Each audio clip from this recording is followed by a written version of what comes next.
말씀에 의한 삶, 여호수아 1장 1절에서 9절 말씀으로 오늘도 하나님을 경험으로 알기 원합니다.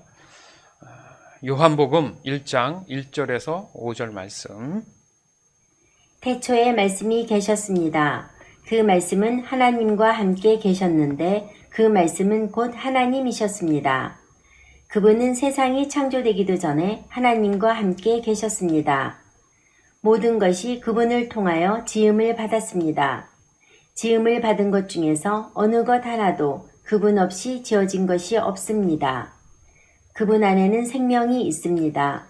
그 생명은 세상 사람들을 비추는 빛이었습니다. 그 빛이 어둠 속에서 빛을 발했지만 어두움은 그 빛을 깨닫질 못했습니다. 아멘. 여기서 말씀이란 누구를 가르치죠? 곧 그리스도 예수시다. 어째서 말씀이 예수님이지? 라고 질문할 수 있죠. 왜 이렇게 어려울까? 그렇지 않습니다. 우리가 성령이 주신 지혜를 따라서 하면 이 말씀에 깊이가 있어요. 좀 전에도 제가 이 말씀에 깊이가 있어요 이렇게 했잖아요. 이 말에 대한 의미, 이 말씀이라는 의미가 살아서 역사한다는 의미예요. 우리가 사람들과의 소통의 가장 핵심이 뭐죠? 대화잖아요. 대화는 뭘로 합니까? 말로 하잖아요. 말에는 권세가 있습니다. 그래서 이 말씀이라는 의미는 뭔가 작정되어서 그것이 결과적으로 현실 속에 이루어져 나간다는 의미를 담고 있기 때문에 굉장히 중요한 말씀이죠. 그죠? 그러니까 사람이 말을 통해서 다짐하고 그것이 마음에서 나와서 확증을 얻어서 행동이 나오지 않습니까? 지금도 제가 설교를 어떤 걸로 해요? 말로 하고 있고 여러분은 듣고 있어요. 그래서 믿음이 들음에서 난다는 의미는 그 말씀이 그 사람 귀를 통해서 그 마음에 심어지는 거잖아요. 그런 의미에서 태초에 말씀이 계셨다. 그러니까 이미 이것은 하나님께서 사람을 향한 마음의 의도와 목적이 있었다. 그렇죠. 쉽게 얘기하면 하나님께서 얘기하면 그래 이제 사람을 구원해야겠다. 이렇게 우리처럼 말하는 것처럼 말씀이 있었다는 거죠. 그래서 그 말씀은 곧 하나님과 함께 있었다는 게 뭐예요? 하나님이 그 말씀을 하셨으니까 하나님 거니까. 근데 그것이 결과적으로 누구를 통해서 왔다? 예수 그리스도를 통해서 왔다. 그러니까 예수님 자체가 말씀에 의한 순종이잖아요. 그러니까 그냥 그 말씀이 예수님이 된 거죠. 맞죠? 내가 말한 사람이 저 사람이야 하면 그 사람이 말이 되는 거잖아요. 내 말을 통해 얹혀져서 그 사람이 실제적으로 소개한 사람에게 존재하는 게 되지 않습니까? 그렇듯이 예수님도 우리를 위해서 하나님께서 작정하시고 은혜 가운데에 오셨다. 그러니까 하나님의 말씀에 의해서 말씀이 되어서 오셨다. 이런 의미를 갖고 있는 겁니다. 즉 우리의 구원자 되시는 예수님은 하나님 말씀에 의한 삶을 우리에게 보여주셨다. 아멘. 믿으시기 바랍니다. 근데 더 나아가서 지금 저와 여러분도 예수님처럼 하나님 말씀 안에 속한 사람이에요. 그러니까 엄밀히 따지면 여러분도 하나님의 말씀이죠. 이해되죠? 그 말씀 안에서 나왔으니까 여러분도 그 말씀인 거예요.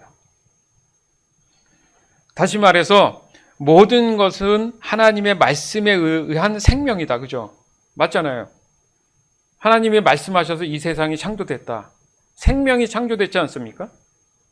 그러니까 그 말씀에 의한 생명이 저와 여러분이라는 거예요. 할렐루야. 그렇게 생각하면 너무 감사한 거 아니에요? 그렇게 저와 여러분들이 지금 존재하고 있다. 따라서 저와 여러분의 신앙은 태초 전부터 이미 하나님 마음 안에 전부터 작정하고 계신 거예요. 지금도 또 앞으로도 아니요 영원히 하나님 말씀에 의한 생명으로 유지되며 살아간다. 무슨 말입니까? 여기서 말하는 생명은 일반적인 육신의 그런 1차적인 생명이 아니라 영원한 생명을 얘기하는 거예요. 하나님은 영원하시니까 하나님의 말씀이 영원한 거니까 창조된 우리도 영원해야 정상이죠. 그러나 어느 순간부터 어떻게 됐습니까? 사람은 하나님 말씀에 의한 그 생명을 잃어버렸다. 벗어났다. 그러니까 영생함을 잃어버렸다. 버렸다. 그런 정말 가슴 아픈 현실이 우리에게 경험되고 있는 겁니다. 다시 정리해 보면 예수님 안에는 뭐가 있다고요? 생명, 곧 영생이 있다. 그렇죠? 그 영생, 생명은 세상 사람들을 비추는 빛이다. 기회라는 거죠. 죄는 어둠이지 않습니까? 그 어둠 가운데에 영생함을 가지고 오신 말씀으로 의한 예수님이 우리에게 오셨을 때는 그 말씀이 비춰진 거예요.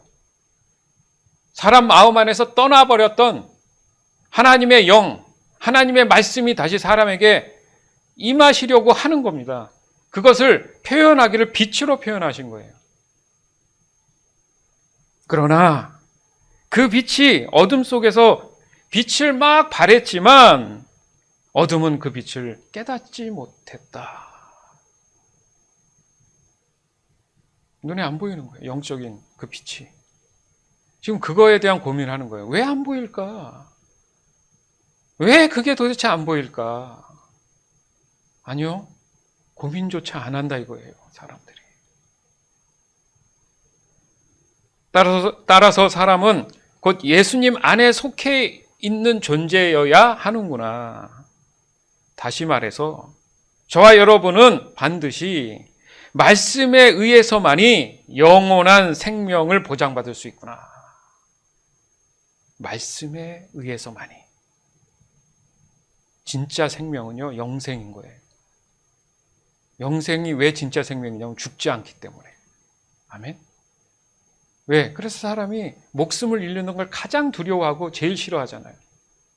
그것은 이 세상에 그 어떤 것과도 바꿀 수 없는 게 나의 생명이 단 하나잖아요. 육신의 생명이. 어떻게든 안 죽으려고 하지 않습니까? 그러면 차라리 영원히 사는 게 낫잖아요. 그 방법을 깨닫게 하시고자 예수님이 빛으로 오셨다 이거예요. 근데 그 빛이 어두움을 비췄다라는 의미에서 어두움이 생명의 한계가 있었고 그 생명이 죽을 목숨이기 때문에 어둠으로 표현한 거죠.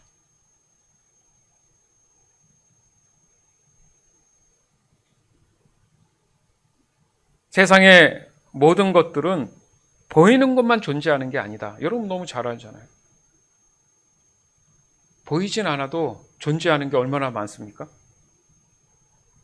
그걸 느끼잖아요. 그래서 인식하고 인정하지 않습니까? 그 사실 자체가 놀라운 거예요. 안 보이는 것도 존재하는데 우리는 안 보이는 것도 인정하고 살잖아요.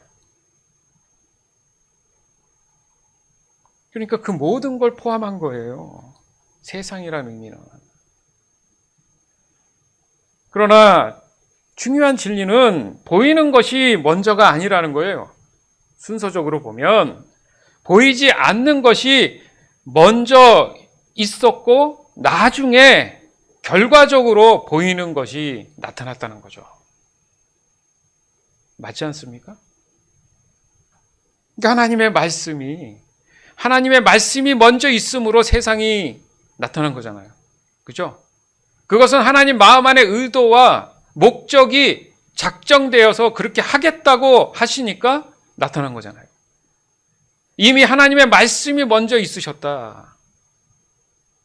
그 말씀이 내 안에 함께 거하고만 있다면 바로 그것이 영생이다. 그러면 함께 거한다는 의미에서 말씀으로 오신 분이 누구라고요? 예수 그리스도시다. 그래서 우리가 예수 믿고 구원받는 거예요. 구원과 같은 말이 뭐라고요? 영원한 생명을 얻는 거예요. 뭐를 없애면? 죄를. 어두움이 사라지면.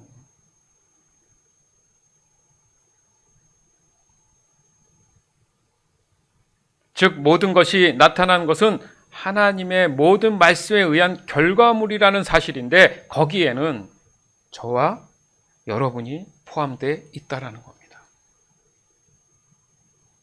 근데 아무리 얘기를 해도 남 얘기처럼 듣는 사람들이 있을까요, 없을까요?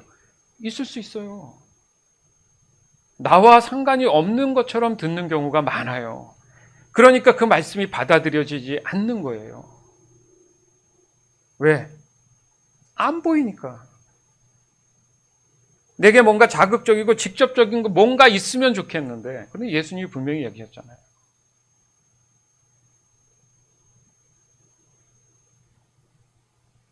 육십 많은 제자가 옆구리에 찔린 창자국을 만져보고 뭐 이러니까 진짜 맞네요.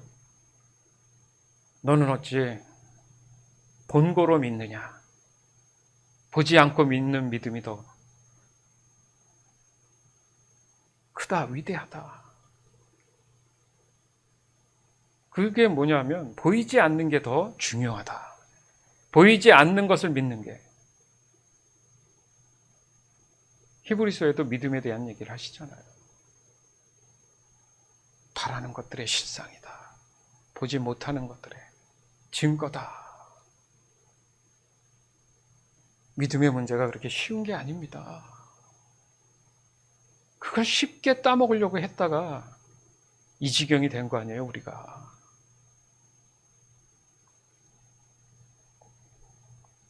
즉 말씀에 의한 삶이란 결국 하나님이 함께 하시는 삶을 의미하는 것이고, 더 중요한 사실은 오직 하나님의 은혜에 의한 삶이 곧 말씀에 의한 삶의 결과물이다. 아주 중요한 말씀입니다. 여호수아 1장 5절에서 9절. 내가 모세와 함께 했던 것처럼 너와도 함께 할 것이며 내가 살아있는 동안에는 너를 막을 사람이 아무도 없을 것이다. 나는 너를 떠나지 않을 것이며 결코 너를 홀로 내버려 두지 않을 것이다. 너는 힘을 내고 용기를 가져라. 장차 너는 백성을 이끌고 그 땅을 차지하게 될 것이다. 그 땅은 내가 이 백성의 조상에게 주기로 약속했던 땅이다. 힘을 내고 용기를 가져서 내 종 모세가 너에게 준 모든 가르침을 빠짐없이 지키도록 하여라. 내가 그 가르침대로 행하며 왼쪽으로나 오른쪽으로 치우치지 않고 그대로 지키면 하는 일마다 다 잘 될 것이다. 언제나 율법책에 씌어 있는 것을 입에서 떠나지 않게 밤낮으로 소리내어 읽어라. 그리하여 거기에 씌어 있는 모든 것을 잘 지킬 수 있도록 하여라. 그러면 내가 하는 일이 다 잘 되고 또 성공할 것이다. 힘을 내고 용기를 가져라. 내가 명령한 것을 기억하여라. 두려워하지 마라.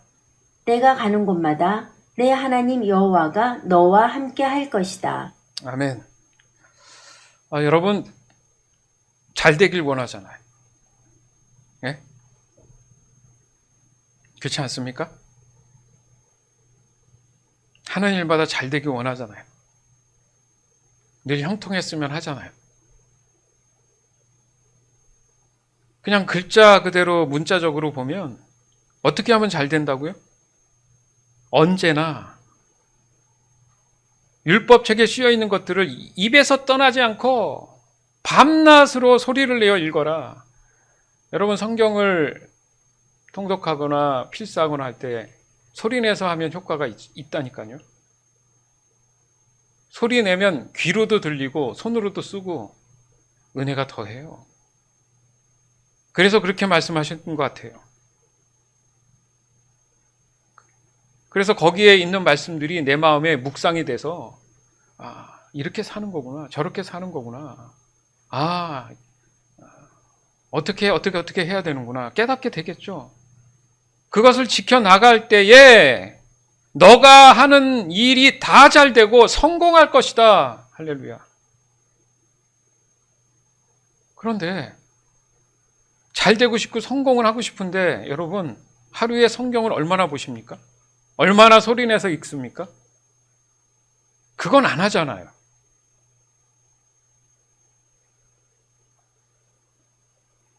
분명히 모든 가르침을 빠짐없이 지켜라. 이게 쉬운 일이 아니에요. 하나님은 아십니다. 그의 마음을 보는 거예요. 하나님의 말씀을 늘 마음 안에 두려고 하는지. 그러니까 결과적으로 우리가 하나님의 은혜에 의한 삶이라고 지난 시간에 계속 했잖아요. 핵심이 거기 있어요. 나는 할 수 없는데 지키도록 해주시는 거예요. 내가 지키는 게 아니라. 이게 진리입니다. 근데 자꾸 내 의도에 의해서 내가 뭔가 하려고 하니까 안 되는 거지. 근데 말씀을 자꾸 보고 묵상하고 성령이 충만해지면 자꾸 점점 나를 내려놓게 되고 하나님을 더 의지해서 하게 되다 보니까 내가 아닌 하나님의 영으로 그게 되더라는 거죠. 이게 핵심인 거예요. 그러면 백전백승이고 안 될 일이 없어요. 내가 욕심을 내서 세상에 어떤 것을 취하고 가지려는 마음이 사라지죠. 하나님의 말씀에 그러지 말라고 했으니까. 도리어 하나님이 원하시는 대로 내가 살기 때문에 내게 오는 모든 것들은 다 정결하고 깨끗한 것들입니다. 그러면 그 관계 속에서 내 마음 안에 늘 기쁨이 있겠죠. 가장 중요한 건 감사가 넘치죠. 무엇을 하든. 그런데 말씀도 안 보고 기도도 안 하고 그 게으른 사람이 어떻게 잘 되길 바라고 성공하길 바랍니까? 욕심쟁이죠. 저희 교회가 팬데믹 전에만 해도 새벽 예배, 금요 기도에 그래도 한두 번 빠지더라도 열심히들 다 나왔어요. 근데 이 2년, 3년이 넘어가면서 저희 교회뿐 아니라 많은 교회 성도들이 떨어져 나갔습니다. 신앙 잃었죠. 세상으로 가버리죠. 엉망진창이 됐어요. 그게 온라인으로 잡을 수 있어요?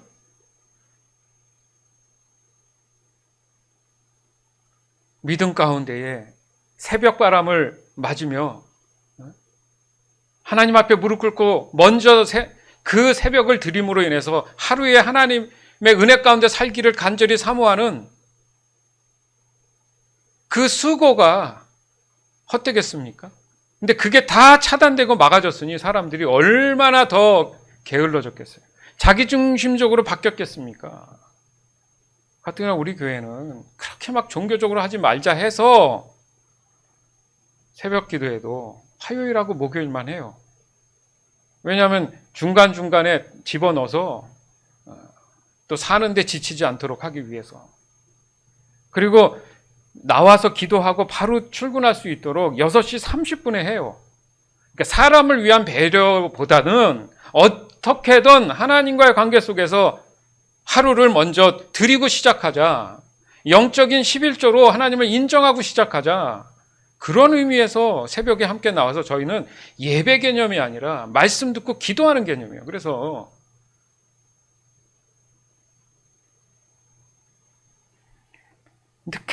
늦게 새벽을 다해서 세상 일에 최선을 다해서 삽니다. 근데 하나님께 드리는 시간은 거의 없다고 봐야죠. 이건 말이 안 되는 모순이죠. 그러고 성공하길 바란다. 제 얘기가 아니라 여기 말씀에 있잖아요. 예? 모세와 언제나 함께 하신 하나님은 하나님의 말씀을 따라 부르심을 받은 그 두 번째 사람 여호수아에게 또 반복적으로 강조하는 것이 언제나 너와 함께 하겠다. 지금 이렇게 하나님이 말씀하셨잖아요. 함께 하겠다 이 말씀. 그러면 그 말씀에 순종한다는 의미가 그 말씀이 이루어졌다는 의미인데 그 이루어짐이 여호수아 안에 거하게 되는 거잖아요. 그러니까 하나님의 임재가 바로 그런 거예요. 내가 너에게 나의 거룩함으로 인해서 너가 나를 인정하고 죄로 인해서 그 죄를 고백하고 회개하면 내가 너와 함께 하겠다고 말씀하셨잖아요. 그럼 나는 그 말씀에 순종한다는 의미가 그 말씀대로 내가 인정하고 말씀을 내가 받아들인다는 의미잖아요. 맞죠? 맞잖아요. 그 말씀이 임한다는 의미가 하나님의 임재다. 그리고 그럼 여호수아 입장에서 어떻게 해야 되느냐? 이것도 반복적으로 강조하는 신앙의 자세가 하나님의 말씀에서 떠나지 마라. 사실 같은 말이잖아요. 하나님의 은혜로 하나님의 말씀이 하나님이 내 안에 들어왔는데 내가 그 말씀을 붙잡고 떠나지 않는 거, 그게 나의 신앙의 자세라는 거예요. 왜 그럴까? 여전히 사람들에게는 죄성이 꿈틀거리고 있기 때문에 그 마음에서 자칫 틈만 있으면 하나님 말씀에서 떠나려고 합니다. 그게 습성이에요, 습성. 하나님은 왜 그렇게 만드셨어요? 나한테 묻지 마세요. 저한테 묻지 마세요. 하나님이 예수님 오시기 전까지 그렇게 우리에게 삶에 대한 신앙 자세를 요구했으면 그대로 살아야 되는 거예요. 거기에 반론은 없어요. 그렇지만 그냥 그렇게 힘들게 살아라 하시지 않고 지금 말씀처럼 하나님 말씀을 주야로 입에서 떠나지 말고 소리내서 읽으면서 그것을 지키도록 몸부림쳐라 하면 그대로 하면 잘 된다고 하면 그냥 잘 될 수 있는 방법으로 우리가 하면 되잖아요. 누누이 말씀드리지만 세상에서 잘됨이 아니에요. 다른 차원이에요. 이거. 어떻게 보면 영생을 준비하는 웜업과도 같은 거예요. 하나님과 함께 할 수 있는 거룩함으로 가야 되는 그 몸에 더러운 어두움의 때들을 지속적으로 베껴가면서 예수님을 맞이할 준비를 하는 거예요.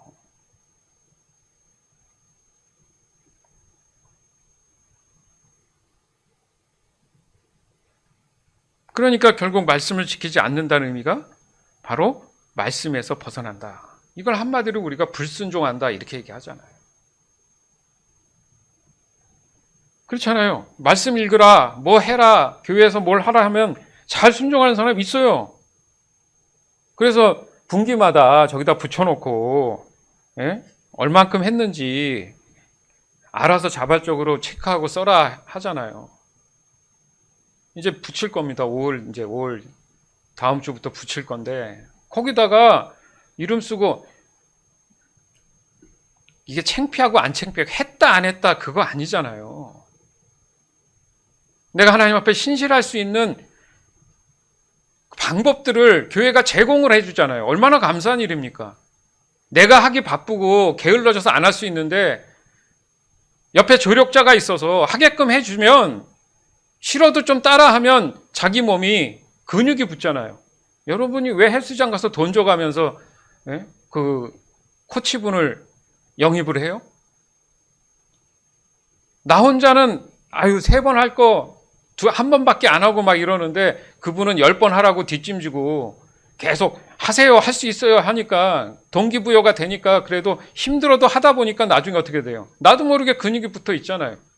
그렇게 세상에는 돈을 투자하고 하려 하면서 자신의 몸과 유익을 위해서 최선을 다하는데 내가 영원한 삶을 살기 위한 이 구원의 확신을 얻을 수 있는 방법이 반드시 있음에도 불구하고 왜 그거에 대해서는 여러분이 영적인 11조를 드리지 않습니까? 제 말에 어떤 다른 할 말이 있나요? 제가 개인적으로 어떤 사람을 특정해서 제가 뭐라고 하는 게 아니잖아요. 지금 세태가 그렇단 얘기예요. 그것을 우리가 깨어서 나도 그럴 수 있기 때문에 더 적극적으로 하나님 앞에 나와야 되지 않냐. 이게 제 개인을 위한 겁니까? 이것은 하나님의 말씀이에요. 즉 하나님의 의도와 목적과 뜻이에요. 제 뜻이 아니에요. 저도 그렇게 살아야 돼요. 저도 안 하면 안 됩니다.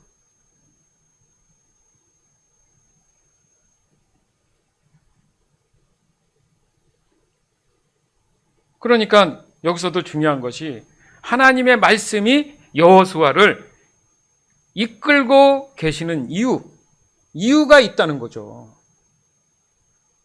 그러니까 우리가 여호수아 이렇게 하면 여호수아의 개인적인 신앙 이렇게 볼 수 있는데 이 개인적인 신앙과도 관련이 있겠지만 하나님의 의도와 목적과 궁극적인 뜻이 어디 있는지를 봐야 되는 거죠.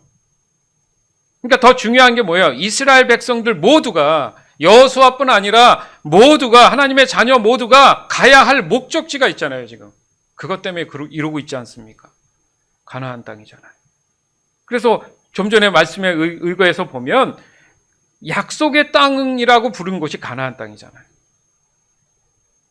여러분, 처음에 아브라함 믿음의 조상이라고, 순종의 조상이라고 불렸던 그 아브라함의 시초를 봐도 보면 본토 아빌 집을 떠나서 내가 너에게 알려준 약속의 땅 가나안으로 가라. 참 가나안 땅. 지금의 이스라엘 그 중심에 있는 예루살렘을 핵심으로 두고 있는 의미가 뭐냐 이거예요. 아무 때나 가라는 게 아니라 하나님은 일괄적으로 계속 거기를 지목하셨어요. 무슨 말이냐면 저와 여러분으로 하여금 말씀에 의한 삶의 목적지가 반드시 존재하고 있다는 겁니다. 내 개인적으로는 앞으로 뭘 먹고 살까, 어디로 살까, 이렇게 하잖아요. 목적이 명확하지 않을 수 있는데 하나님은 초지일간 하나님의 자녀들이 향해야 될 목적지가 명확하게 설정돼서 한 번도 흔들림 없이 그것을 지목하고 계신다는 거예요. 하나님의 영원한 나라, 천국이죠.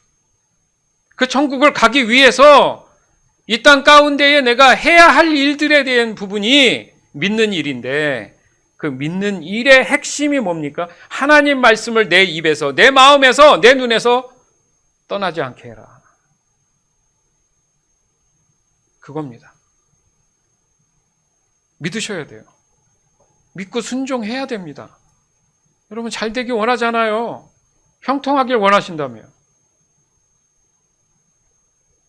그런데 사람 스스로가 자신의 모든 인생에 있어서 완벽한 목적지를 정확히 알고 그것을 향해서 걸어가는 사람들이 몇 명이나 됩니까?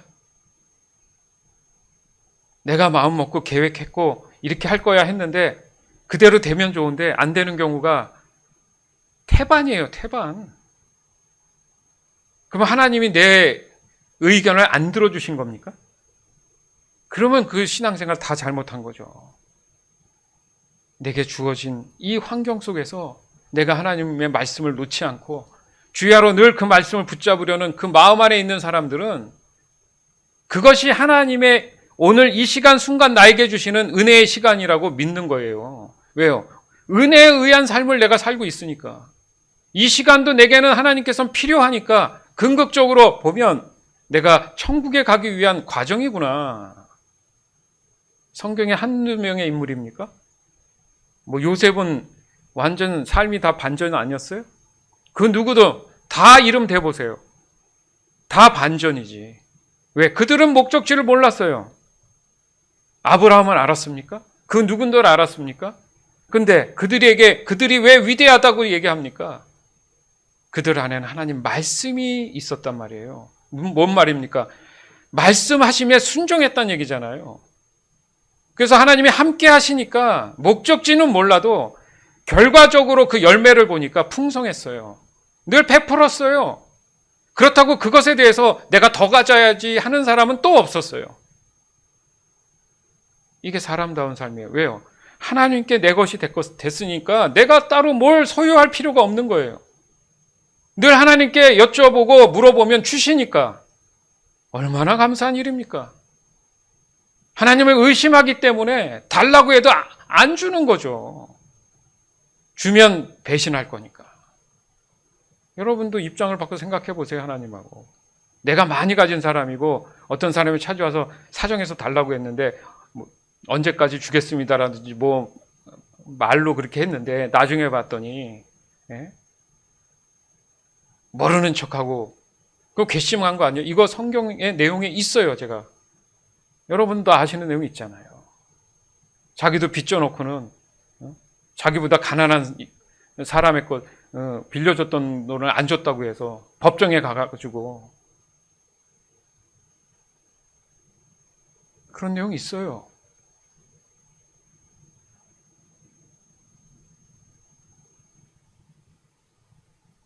따라서 여호수아에게 언제나 하나님과 함께하는 삶을 유지하는 것이 매우 중요했구나. 왜 하나님은 정확한 목적지를 아시고 방법도 아시고 힘도 있으시고 능력도 있으시고 뭐 다 갖고 계시기 때문에 여호수아가 그 말씀만 믿고 간다는 의미, 말씀에 의한 삶을 사는 의미가 알아서 하나님께서 중간중간에 채워 나가 주시니까. 할렐루야. 이런 삶을 우리는 살아야 될 줄 믿습니다. 그러니까 베푸는 사람이 돼야죠. 맨날 얻어먹기만 하는 사람이 돼서는 안 되잖아요. 그러니까 보면 하나님은 맨날 케이스 바이 케이스라고 새로운 방법을 주신 게 아니에요. 모세에게 명령하셨던 것처럼, 아니요. 그 전에 조상들에게 동일하게 명령하신 그대로 언제 어디서나 과거든 현재든 미래든 늘 그 말씀을 같은 동일한 말씀으로 강조하신 것이 바로 여호수아에게도 강조했던 것처럼 우리처럼 막막한 현실을 담대하게 이겨낼 수 있는 유일한 방법이기 때문에 하나님 말씀을 주야로 묵상해라. 하나님을 먼저 인정해라. 그러니까 지금 저와 여러분의 이 현실이라는 문제, 이거는요 그냥 과정인 거예요. 투덜거리지 말고 내 안에 확신 있는 하나님이 주신 목적지에 의한 거라면 여호수아에게 하신 말씀 그대로 나에게도 적용되는 거예요. 여러분을 돌아보시라니까요. 내가 주야로 하나님 말씀을 묵상하며 입으로 소리내면서 하나님을 찬양하면서 그렇게 매일 보내고 있습니까?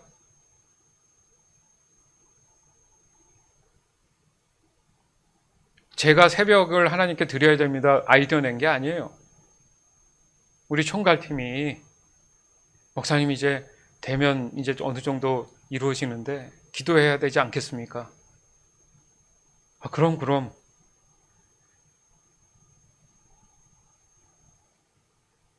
이렇게까지 여러분에게 섬기고 베풀어 주잖아요. 이틀 다 나오라는 것도 아니고 일주일에 한 번 나오라는 것도 못합니까?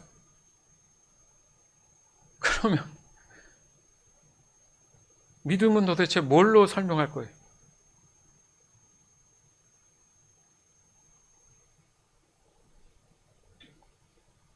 그렇기 때문에 지금 하나님께서 여호수아 마음을 알기 때문에 계속 강조하신 게 뭐예요? 힘을 내고 용기를 내라. 계속 그죠? 힘을 내고 용기를 내라. 왼쪽 좌쪽 뭐 치우치지 마라. 또 힘을 내서 용기를 내라. 두려워 마라. 계속 그 말씀하시죠. 지금 여호수아가 들어온 거예요. 지금 갑자기 모세가 떠나버리고 자기가 그 많은 사람들을, 근데 그 전에 광야 생활이 있잖아요. 얼마나 말을 안 들었습니까? 저 사람들을 또 내가 맡아서 해야 돼? 여호수아 자체는 못하죠. 그래서 얘기하시는 거예요. 아예 여호수아 1장부터 시작되잖아요, 이 말씀.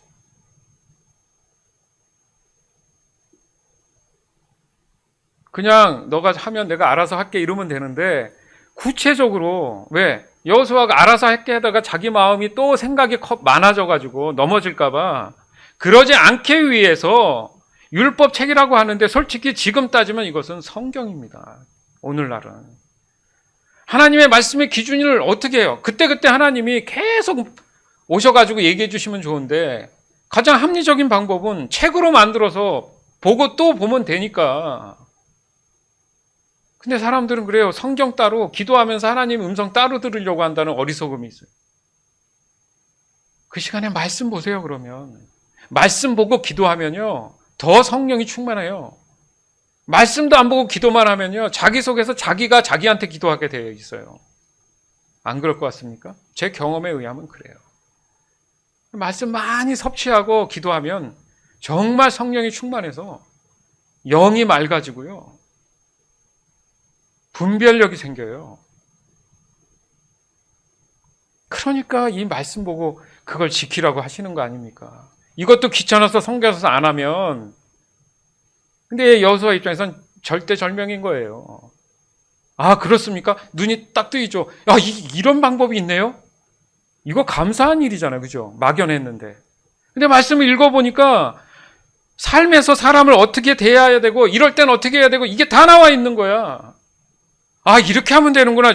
그 다음부터 그 말씀 굳이 안 봐도 되는 거예요. 머릿속에 있으니까. 그런 거예요. 그래서 말씀을 많이 본 사람들은 순간 분별할 수 있고 기도할 수 있는 거예요. 그래서 마치 여러분들을 성가시게 할 정도로 계속 성경 통독해라, 예? 말씀 필사해라 이렇게 하는 거지 무슨 의미가 있겠습니까? 그러니까 여기서 힘을 내고 용기를 내라는 게 정확하게 그러면 내가 다짐을 해서 해봐야지 이게 아니고요.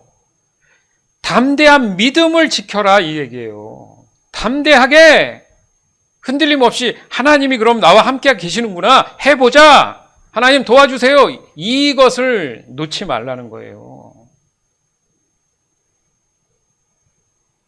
즉 오직 하나님의 말씀과 하나님의 은혜에 의한 삶을 살 수 있는 내 자신을 늘 확인하라는 거죠.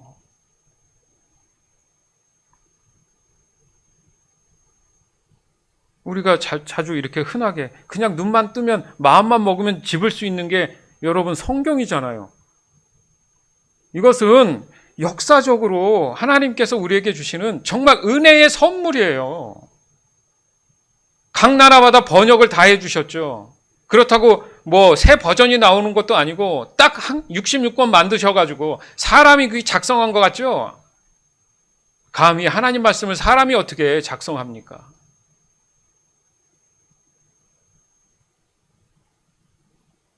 역사적 어떤 시기에 의해서 시대에 의해서 하나님께서 만들어 주시고 오늘날 지금 우리의 손까지 들어와 있잖아요.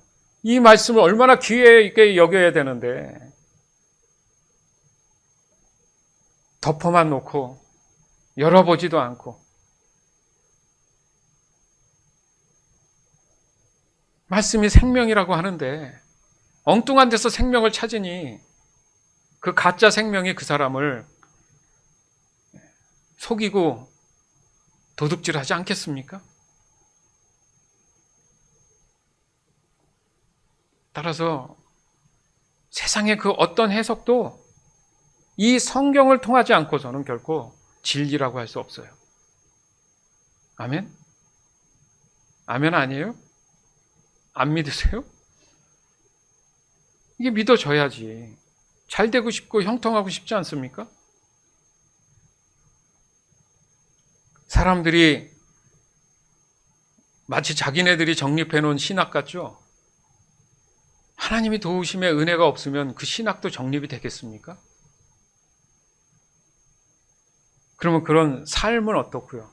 또 주어진 사역은요? 삶이 사역이다. 그 온전한 기준을 어디서 가져옵니까? 성경을 통해서죠. 그래서 구약에 보면 이 성경, 하나님의 말씀을 뭘로 빗대요? 예전에 몇 번을 저희가 같이 나눴잖아요. 다림줄이다. 다림줄 알죠? 뭔지.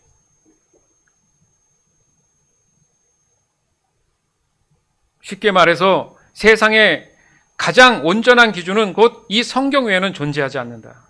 항상 삶의 기준을 찾으려면 성경을 펴야 돼요. 사람들이 정리해 놓은 거 다 어디서 카피한 거예요. 어떻게 갑자기 그 사람이 그것을 물어보면 이 책도 받고 저 책도 받고 논문을 하나 쓰더라도 주석이 달리는 이유가 자기 의견도 있지만 과거의 사람들이 정리해 놓은 것에 대해서 자기가 정립하는 거잖아요.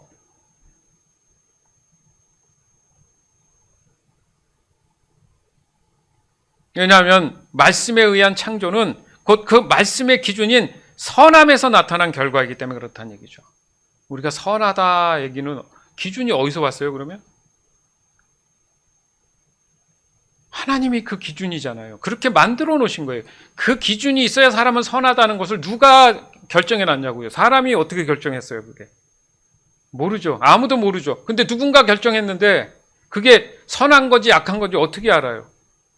누군가 만들어 놨어야 되잖아요. 하나님 말씀이 그 선함이잖아요. 아멘?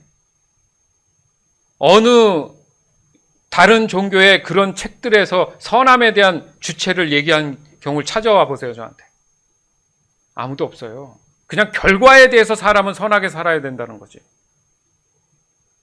유일하게 하나님께서 그것을 하지 않는 영역이 그건 거예요. 우상과 가짜 종교들에 의한 결과에 대한 걸 하나님이 당연히 허락하시지 않는 거죠. 거긴 진리가 아니기 때문에.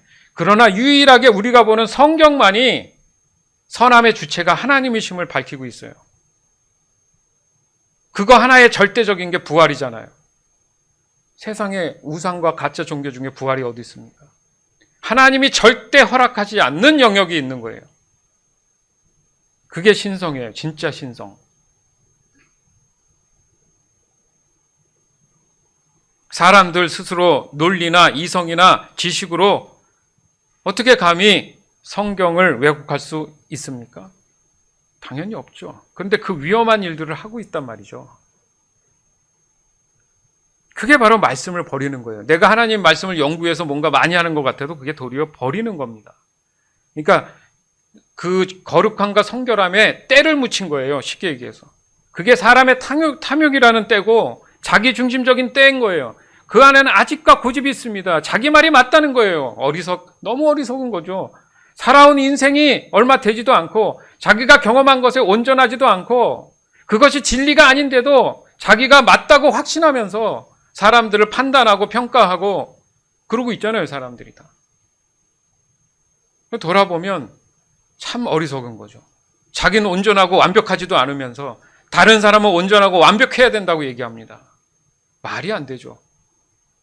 그럼 자기는 그 시간 이후로 절대 어떤 것도 실수하지도 말아야 되고 거짓말하지도 말아야 되고 맞잖아요. 근데 그렇게 삽니까? 그렇기 때문에 이 세상은 진리가 없는 거예요. 바로 이 말씀 안에 있는 내용이 진리이기 때문에 그 진리를 따라 적어도 살아가려는 마음을 내가 작정하기 시작하면 하나님의 말씀에 의해서 성령께서 그 말씀을 지키도록 내 마음 안에 거룩한 부담감을 주시는 거예요. 아멘? 그러니까 이게 특정한 지식인들만의 어떤 또 문제겠습니까?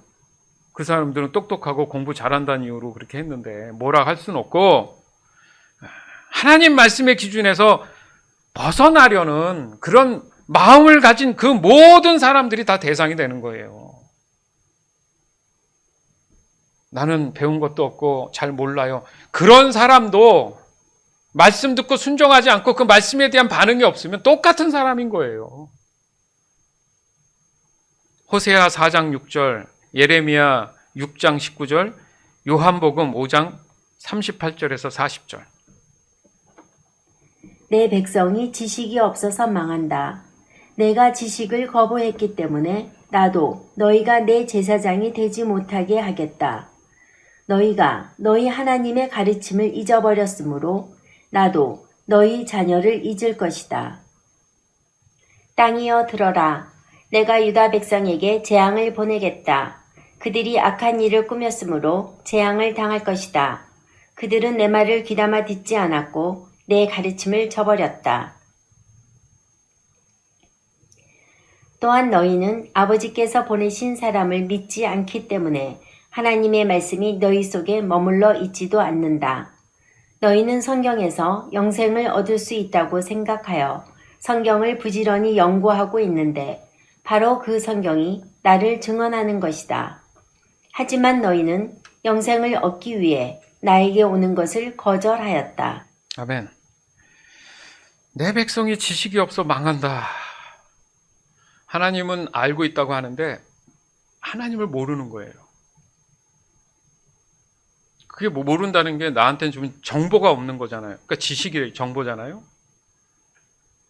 근데 지식을 주려고 해도 거부한다는 거죠. 재밌지 않습니까? 그게 사람이에요. 죄성이에요, 그게. 하나님의 가르침을 잊어버립니다. 바삐 산다. 어떤 이유 때문에 자꾸 사단 마귀가 말씀 안 보게, 못 보게 하는 환경을 만들어요.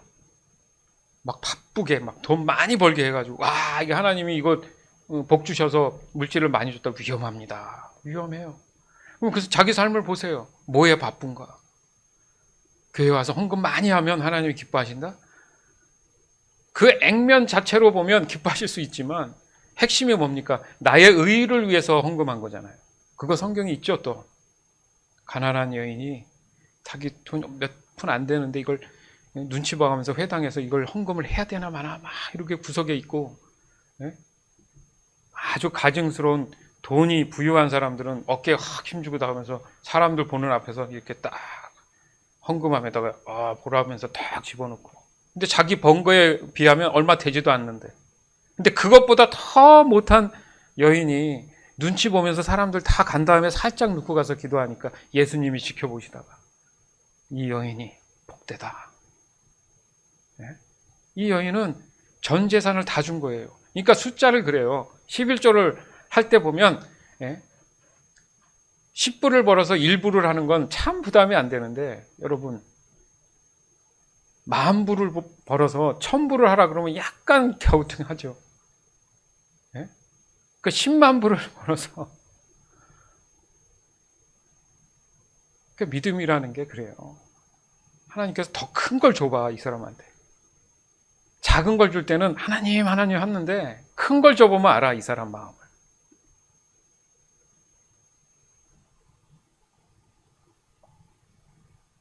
그래서 그러잖아요. 그들이 악한 일을 꾸몄으므로 내 말을 귀담아 듣지 않는다. 안 들어요. 가르침을 저버린다. 제자 훈련하고 말씀 공부해야 되지 않겠습니까? 성도님 이제 나오신 지 좀 오래됐고 했으니까 그냥 주일만 나오실 게 아니라 정말 하나님을 경험해야 되지 않겠습니까? 지금은 아직 아닙니다. 아직 아닙니다. 좀 제가 일하는 거 자리 좀 잡히고, 이런 사람들 많아요. 좀 바빠요 요즘. 그게 아니지 자기가 마음이 없는 거예요. 마음이 없는 거예요. 마음이. 귀담아 듣질 않는 거죠.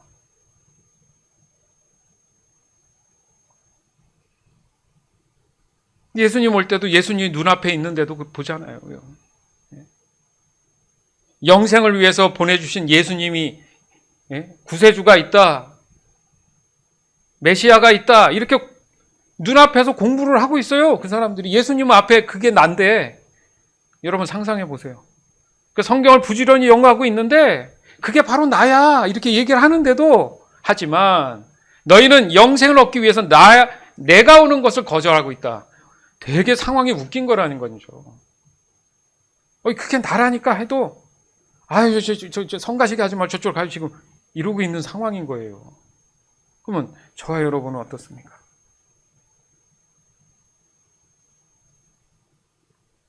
그게 내가 될 수 있다는 얘기예요. 지금.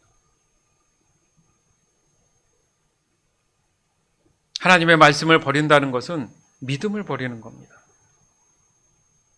하나님이 곧 믿음이시니까, 예수님이 곧 믿음이시니까, 그 결과로 나타난 것이 말씀에 의한 삶으로 오신 그 말씀의 주인공인 예수 그리스도를 못 알아보더라는 거죠. 그러니까 철저히 그 사람 마음을 오픈해 봤더니 자기 의의를 위해서 그냥 한 거예요. 과시, 많은 지식, 권위의식, 이런 거, 권력.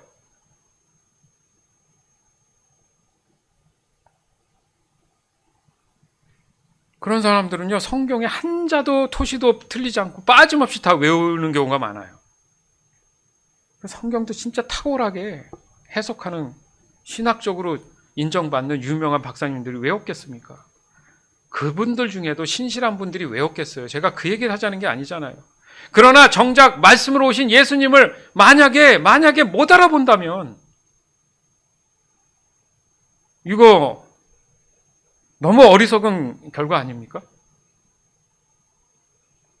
그러니까 여러분, 눈앞에 보이는 게 다가 아니라니까요.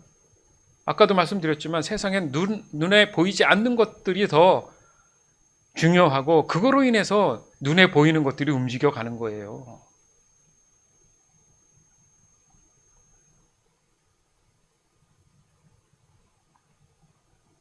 따라서 하나님은 저와 여러분의 행동하는 소리를 듣습니다. 여러분의 행동하는 소리를 듣습니다. 즉 저와 여러분의 어떤 저는 하겠습니다. 이게 말뿐인 게 아니라 저와 여러분의 행동이 결국 하나님의 말씀에 대해서 현실적으로 환경 속에서 무엇을 하기 위한, 무엇에 의한 삶에 대한 믿음인지가 드러난다는 거예요. 어렵지 않아요. 말뿐인 신앙인지 정말 그렇게 살려고 몸부림치는지 그 보면 알죠. 그냥 뭐 어렵습니까? 하나님만 아시겠어요? 따라서 하나님의 말씀은 저와 여러분의 행동의 소리로 그 믿음에 대한 것들을 확인하십니다. 결국 또 강조되는 것이 하나님 중심적인 삶이냐 자기 중심적인 삶이냐의 문제다. 이사야 30장 9절에서 13절. 이들은 반역하는 백성이요 거짓말을 하는 자녀이므로 여호와의 가르침을 들으려 하지 않는다. 그들은 선견자에게 다시는 환상을 보지 마라 하고 예언자에게 이르기를 우리를 위하여 진리를 말하지 마라. 듣기에 좋은 말만 하고 달콤한 말만 하여라. 우리의 길을 막지 말고 길을 비켜주어라. 우리 앞에서 더 이상 이스라엘의 거룩하신 분에 관한 이야기를 하지 마라고 한다. 그러므로 이스라엘의 거룩하신 분이 이렇게 말씀하셨다. 너희가 이 말씀을 업신여기고 폭력과 거짓말만 일삼았다. 그러므로 너희는 이 죄값을 면치 못할 것이다. 너희가 높은 성벽에 금이 가는 것처럼 될 것이고 갑자기 무너져 산산조각이 날 것이다. 무서운 얘기 아닙니까? 여기서 보니까 죄라고 하네. 이 죄값을 면치 못한다. 도대체 뭐가 죄라는 거죠? 하나님 말씀을 거부하는 거. 그러니까 죄의 원리가 여기에 있다는 거 여러분 그렇잖아요. 하나님을 떠나는 거, 배신하는 거, 하나님 말씀을 거부하는 거 이 자체가 최고의 죄라는 거예요. 궁극적인 죄. 그걸 하나님이 그냥 두시는 게 아니라 죄값을 면하지 않는다. 근데 갑자기 와르르 그냥 무너지는 게 아니라 뭐라 그래요? 성벽에 금이 가듯이. 그러니까 조금씩 금 가다가 금이 가다 보면 나중에 어떻게 돼요? 훅 무너지잖아요. 그렇죠? 지금은 금이 가 있으니까 하나님 역사 안 하는데 하나님 살아계신 거 맞아 이러다가 갑자기 훅 그래? 넌 모르지? 금 가고 있는 거. 어느 날 갑자기 무너지는 거예요. 하나님 떠나죠. 세상을 찾아갑니다. 그러니까 얼마나 하루하루의 삶에 하나님 말씀 붙잡고 살아야 됩니까? 기도하면서 살아야 됩니까?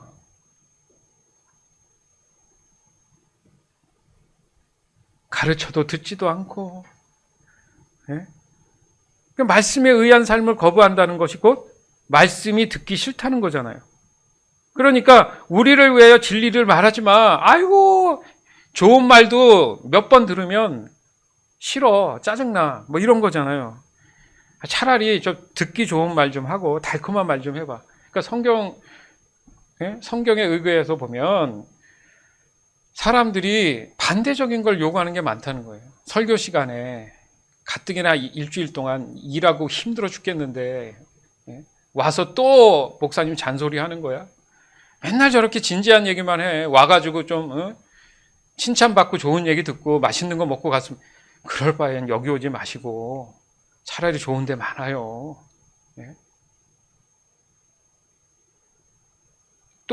그 당시에도 똑같잖아요, 지금. 듣기 좋은 말 좀 하고 아주 달콤한 말 좀 하세요. 그거 죽는 거라고 제가 몇 번 말씀드렸죠. 추운 겨울에 동사하는 분들이 아주 편하게 돌아가신답니다. 심장이 천천히 멎으니까 달콤하게 돌아가십니다. 자기도 모르게 죽는 거예요. 자기도 모르게. 내 사랑하는 자녀가 죽게 생겼고 그렇게 되는데 깨워가지고 일어나라고 정신 차리라 하고 흔들고 그래야지 계속 죽어가는데 달콤한 말 해주세요. 말이 됩니까? 내 안에 찔림이 있으면 감사해줘야 돼요. 내 영혼을 깨워주시는 거니까 너무 감사합니다. 주님. 알겠습니다. 정신 차리고 담대한 믿음으로 살겠습니다. 그리고 한 주간 승리하고, 그런 사람은 이렇게 아무리 얘기해도 그게 은혜로 들리죠.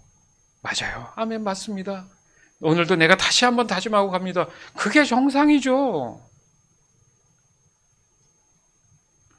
아니, 잘 되라고 하는 얘기라니까요. 잘 되라고 하는 얘기란 말이에요. 지금 다 그거 얘기잖아요. 잘 되라고. 하나님 말씀 묵상하고 소리내 읽어 잘 되라고 하는 얘기잖아요. 그렇지 않으면 그 마음이 여전히 세상의 소리에 마음이 뺏긴 거라니까요. 여러분, 마음 뺏긴 얘기하니까 생각나는 게 있어요. 지금 한국에 정말 아주 발칵 뒤집어 놓은 사건이 있죠. 예? 그 옛날 20년 전에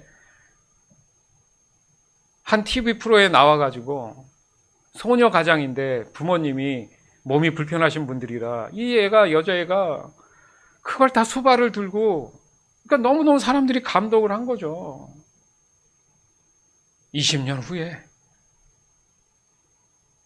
자기 남편을 한국에 있는 가평 어떤 계곡에 절벽에 뛰어들게 해서 죽게 만들어서 보험금을 타려고 한, 옛날에 어떤 명작에 그런 게 있었어요. 그 천사 같은 소녀가 감옥에 어느 날 가봤더니 완전히 악마가 돼 있다, 뭐 이런 내용을 어디서 어렴풋이 봤는데 거의 그런 것 같아요. 소름이 끼치는 거예요. 숱한 남자들을 만나가지고 다 돈을 다 뺏고 쪽쪽 다 빨아가지고 없으면 결국은 목숨을 잃게 해서 사망보험금을 타려는, 그걸 끊임없이 한 거야. 이 애가 나이도 얼마 되지도 않은 애가.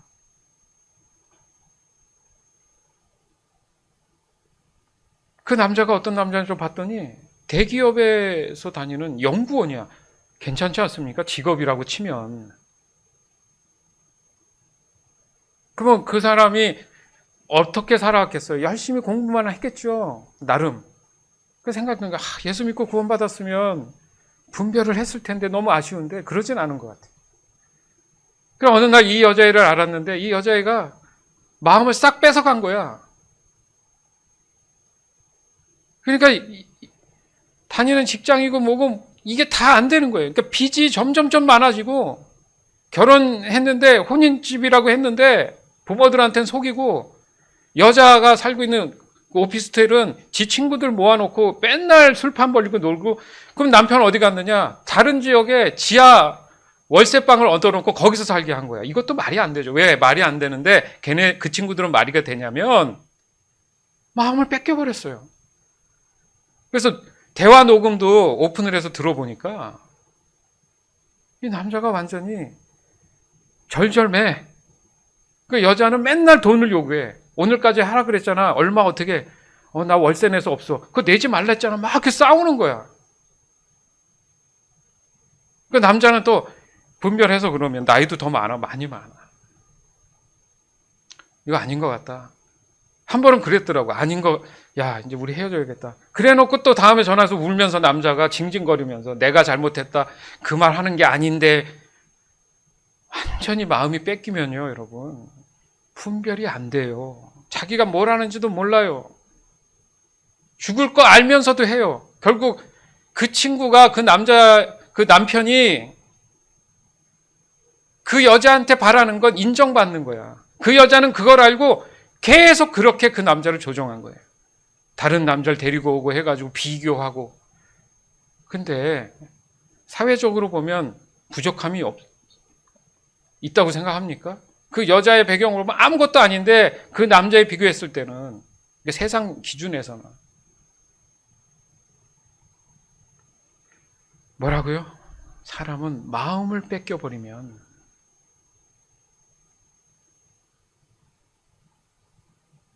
뭔지 분간이 안 돼요.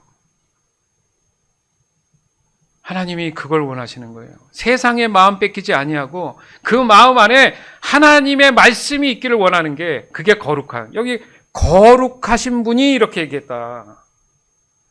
여러분, 말씀 하나하나를 잘 봐야 되는 거예요. 그냥 넘어가면서 보면 안 되는 거예요. 마음을 뺏겨버리니까 말씀을 업신여기는 거예요. 폭력하고 거짓말하잖아요. 개념이 없어지는 거예요. 하나님에 대한 개념이 사라진 거죠.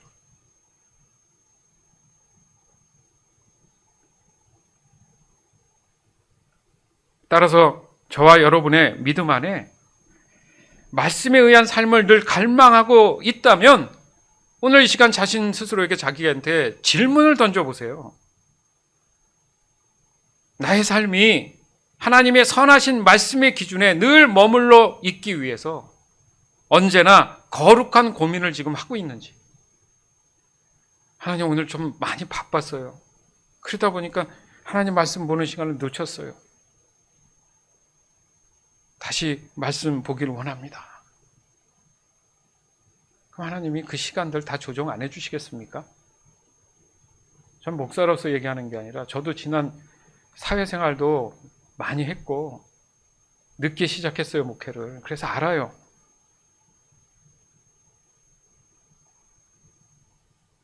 새벽 예배를 초창기 때 벌써 몇 년 전입니까? 저도 20년 전이죠.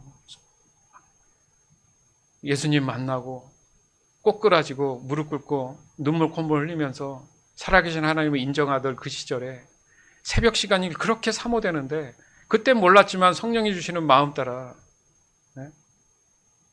자고 있으면 벨이 울려요. 떠보면 내가 맞춰놓은 그 시계가 벨이 울린 게 아니라 울린 다음에 떠보면 그 다음에 울려요. 그러니까 내 마음 안에 그 새벽을 사모하고 하나님을 사모하는 마음이 있으니까 성령께서 깨워주심을 내가 왜 확신하지 않겠습니까? 그러니까 저걸 굳이 안 켜놔도 성령께서 깨워주시는구나. 내 마음의 믿음을 보시고 어떤 무엇을 하던 간에 늦게 시작을 하다 보니까 이런 얘기까지 좀 하게 되는데 제 아내를 만나서 직장 사회생활 하다가 중간에 이제 신학교를 가고 했으니 그때만 해도 파트타임으로 교회에 섬겨야 됐다고요. 그러니까 늦깎이 나이 많은 사람이 또 파트타임 하는 게 쉽지도 않지만 그래도 그러면 학교 다니랴 어떻게 생활하고 합니까? 부모님 도움이 없이 되겠어요? 막 여러 가지로 불편함이 있죠. 미안함과 죄송함. 그 와중에도 책을 사야 되는데 신학교 책이 얼마나 비싼 줄 알아요, 여러분? 근데 그걸 가져야지 전공 과목을 듣습니다.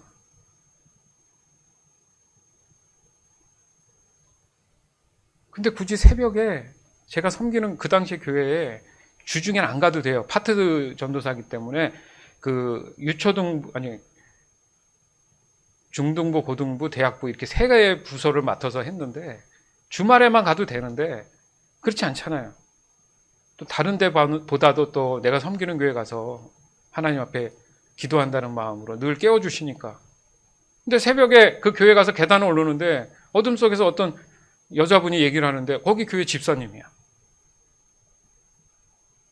그때문에 전 전도사였죠. 전도사님 그래요. 예, 오셨어요. 집사님 올라가세요. 그랬더니 할 말이 있다는 거예요.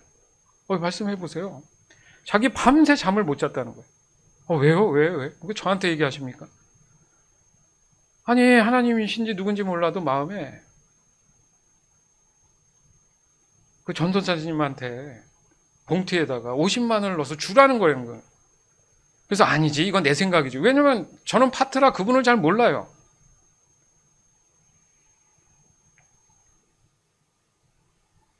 제가 거절했을까요? 안 했을까요? 책값이 50만 원입니다. 딱. 그거 사야 돼요. 그러니까 이거 사고 저거 사고 하면 이게 한 과목이 아니잖아요.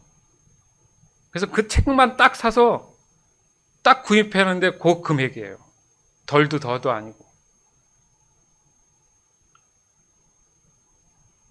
그렇게 하나님이 채워주시는데 제가 어떻게 하나님을 배신해요? 그럴 수 없습니다. 그렇게 저는 지금까지 또 한국에 제 어머니 권사님이 그래도 나름 몸부림치시면서 기도하시면서 함께 하셨고 또 제 아내는 저 같은 부르심을 받은 사모로서 쉬운 인생을 걸었겠습니까? 별 얘기를 다 하네 오늘. 그걸 참고 인내하면서 제 옆에서 잔소리 해줘가면서 자극하니까 제가 깎이고 깎여서 또 하나님의 은혜를 구하는 그런 삶을 사는 것처럼, 남 얘기하면 그러니까 제 얘기한 겁니다. 내가 과연 거룩한 고민을 하며 살고 있는가? 여러분 돌아보세요. 하나님은 그냥 두시지 않는다고 오늘 말씀하시잖아요. 내버려 두시지 않고 고아처럼 두시지 않는다고 얘기하시잖아요. 그리고 두 번째 질문은 그거예요. 가장 현실적인 질문이 될 수 있죠. 나의 삶에서 어떤 것이든 간에 세상의 기준에서 이 물질의 수익을 올리기 위해서 시간을 보내고 있는가? 아니면 하나님의 기준에서 늘 말씀에 의한 삶을 살기 위한 시간을 더 소중히 여기고 그 시간을 위해서 보내고 있는가? 진리 가운데 세상의 필요를 구하면 하나님의 물질이, 자원이 임하면 그 물질은 깨끗하기 때문에 문제가 없어요. 진리 위에 서서 세상의 것을 쫓으면 항상 불협화음이 나요. 명심하세요. 결국 하나님의 말씀에 대한 이 현실적인 인식에 대한 여부에 따라서 그 기준은 확연하게 달라진다는 거죠. 따라서 우리가 오늘 깨달을 수 있는 매우 중요한 핵심이 바로 하나님께서 말씀하시는 의미와 의도와 목적 그대로 우리가 받아들이고 그 말씀 가운데 살려고 하는 것 자체가 바로 그게 참 생명의 가치와 의미가 되는 삶으로 이어지는구나. 어그러지면 안 됩니다. 요한복음 12장 48절에서 50절. 나를 저버리고 내 말을 받아들이지 않는 사람을 심판하실 분이 계시다. 내가 한 이 말이 마지막 날에 그를 심판할 것이다. 내가 한 말은 내 스스로 한 말이 아니다. 나를 보내신 아버지께서 무슨 말을 해야 할지, 또 어떻게 말해야 할지를 내게 명령하셨다. 그리고 나는 그분이 하신 명령이 영생이라는 사실을 안다. 그러므로 내가 말하는 것은 무엇이든지 아버지께서 내게 그렇게 말하라고 말씀하신 것이다. 아멘. 이해되십니까? 예수님은 자기가 임의로 하신 게 없어요, 지금. 제가 아까 말씀드렸죠. 하나님의 의도, 목적, 의미 이런 것들을 그대로 내가 이해하고 깨달은 바를 그대로 사는 것, 예수님이 보여주시잖아요. 나를 보내신 아버지께서 무슨 말을 해야 할지, 또 어떻게 말해야 할지를 내게 명령하시면 그분 명령대로 나는 그대로 하는데, 결과적으로 봤더니 궁극적인 하나님의 목적은 영생이더라. 좀 설명하고 계시잖아요. 그러므로 내가 말하는 것은 무엇이든 어떤 것이든 되는 간에 아버지께서 내게 그렇게 하라고 하신 말씀이다. 말씀이시다. 그러니까 말씀에 의한 삶을 사는 방법에 대해서 우리가 깨달아야 된다는 거잖아요. 지금. 뭘 본다고요? 성경을 보면.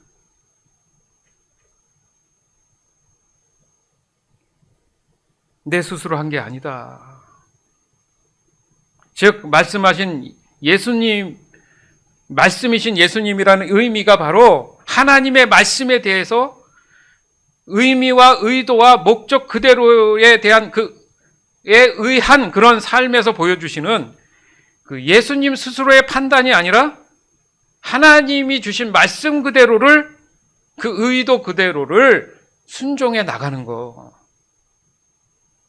그랬을 때 결과적으로 봤을 때는 영생을 위한 그런 나에게 신실한 준비 과정을 하나님께서 살아가도록 하시는 것이다. 하나님의 말씀에 의한 삶을 살아가길 간절히 사모하는 여러분, 저와 여러분의 신앙은 처음부터 끝까지 말씀에 의한 삶인 줄 믿습니다. 또한 말씀에 의한 삶은 성경이 사람이 가지고 있는 신학적인 그런 정서라든지 아니면 삶 자체 아니면 사역을 위한 그런 모든 기준이 되는 소중한 우리의 방법이 된다는 것을 우리는 분명히 깨달아야 될 줄 믿습니다. 그럼에도 불구하고 신앙이 타락한다면 아무리 하나님의 자녀라 할지라도 언제든 하나님의 말씀을 버릴 수 있다라는 것 또한 현실이라는 것을 여러분들 분명히 알고 있어야 됩니다. 즉 하나님의 말씀을 버린다는 것은 삶에서 행동으로 나타날 것입니다. 그래서 하나님이 언제나 저와 여러분의 행동의 소리에 귀를 기울이고 계신다는 사실을 또한 깨달아야 됩니다. 따라서 말씀에 의한 삶은 곧 하나님의 말씀이신 참 의미와 의도와 목적 그대로 고스란히 그 그대로 내 안에서 그것이 적용되고 순종되고 활성화됐을 때 저와 여러분은 영생한 생명을 가지고 원래의 창조되었던 그런 사람다운 모습의 삶을 누리면서 살아가게 되는 줄 또한 믿습니다. 아멘? 그런 사람다운 그런 모습을 삶에서 누리며 살아가는 저와 여러분이 되기를 이 시간 주 예수 그리스도 이름으로 간절히 축원합니다. 아멘. 마태복음 11장 28절에서 29절. 무거운 짐을 지고 지친 사람은 모두 나에게 오너라. 내가 너희를 쉬게 할 것이다. 나는 마음이 온유하고 겸손하니 나의 멍에를 메고 내게 배워라. 그러면 너희 영혼이 쉼을 얻을 것이다. 아멘.